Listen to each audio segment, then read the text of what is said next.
છેલ્લા કેટલાક સમયથી સમગ્ર રાજ્યભરનું ગુજરાત આંગણવાડી કર્મચારી સંગઠન તેમની વિવિધ માંગણીઓને લઈ કાર્યક્રમો આપી રહ્યો છે। હાલમાં આંગણવાડી બહેનો તારીખ 18, 19 અને 20 સુધી પોતાની માંગણીઓ નહીં સંતોષાતા તેમના કામથી અળગા રહેવાનો નિર્ણય કર્યો છે, જેના પગલે ઝઘડિયા તાલુકાની તમામ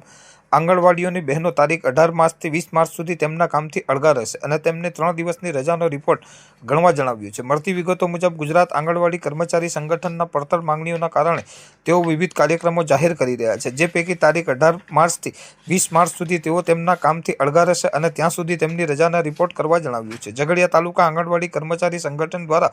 ઝઘડિયા સીડીપીઓને આપેલ આવેદનપત્રમાં તેમણે જણાવ્યું છે કે ઘણા સમયથી આંગણવાડી વર્કર અને હેલ્પર પોતાના મૂંઝવતા પ્રશ્નો જેવા કે કેન્દ્ર સરકારે 2018 પછી અને ગુજરાત સરકારે 2022 પછી આંગણવાડી વર્કર તથા પગાર વધારો કરેલ ન હોય, લઘુત્તમ વેતન જેટલો અને ગુજરાત હાઈકોર્ટના આદેશ મુજબનો વેતન વધારો કરવો, ડિજિટલ કામગીરી માટે 2022માં આપેલ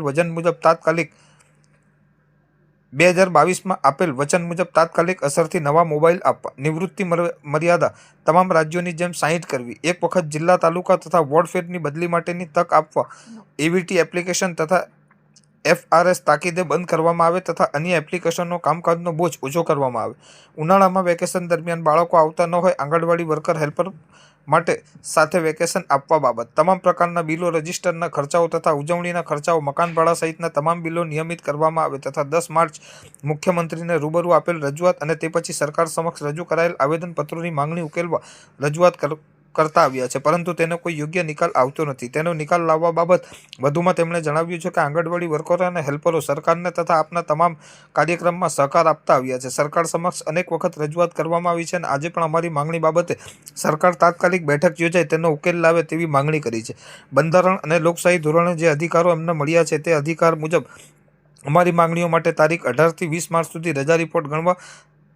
તથા તે મુજબ કામથી અળગા રહીશું તે આપને જણાવી રહ્યા છે। અમારી આ રજૂઆત ઉપર સુધી પહોંચાડવા માટે પણ આપને વિનંતી કરીએ છીએ, તેમજ આપ પણ અમારી આ વ્યાજબી અને ન્યાય માંગણીઓ બાબતે કોઈ પણ પ્રકારનું અન્યાય દબાણ ન કરવા માટે તથા ઉશ્કેરાટ ન ફેલાય તેવું કોઈ પગલું ન ભરવા માટે પણ વિનંતી કરીએ છીએ, તેમ તેમણે તેમના આપેલ આવેદનપત્રમાં જણાવ્યું હતું।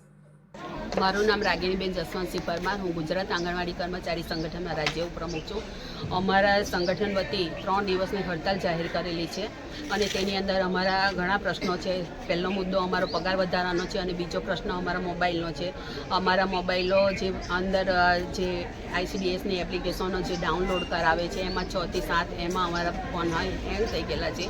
અને બેનો બીજું કે પગાર વધારો કરતા નથી અને જે લાભાર્થીઓના જે ભાવ વધારો છે એ ભાવ વધારો પણ આજે 2018 પછી થયો નથી, એટલે અમારા ઘણા પડતર પ્રશ્નોને લઈને અમે 3 દિવસની હડતાલ કરી છે અને સરકાર હજુ પણ અમારું જો ના સાંભળે તો અમે અચોક્કસ મુદ્દતની હડતાલ પર જઈશું।